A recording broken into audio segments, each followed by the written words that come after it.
World War I, was it really a world war or was it just a European war? I hear this a lot whenever I talk about World War I. They're like, you mean just another European war? And wow, the European theater of World War I was the largest, with 4 different theaters: the Western Front, the Eastern Front, the Italian Front, and the Balkan Front. There was operations going on in the Middle East. Baghdad played a part in both World War I and World War II, with major battles taking place in World War I, as well as the Arab campaign made famous, Lawrence of Arabia. There was also a lot of battles being fought in Africa, primarily in East Africa, that was controlled by the Germans, and Southwest Africa, controlled by the Germans.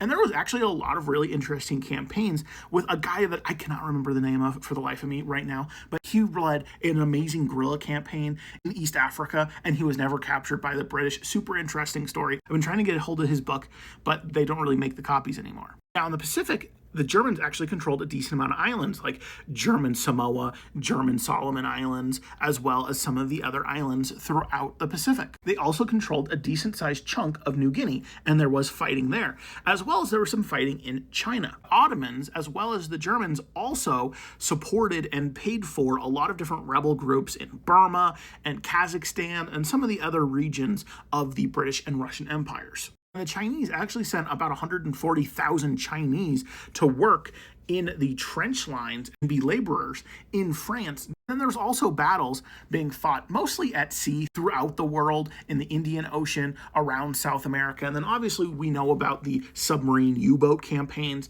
that was being waged in the Americas as well. So while the main theaters were in Europe, it was a world war of sorts because of all these different empires. And the Japanese, which were on the side of the Entente powers, the good guys in World War I, they would then gain a lot of territory from the Germans that they captured, and then they would use those as launching off points in World War II.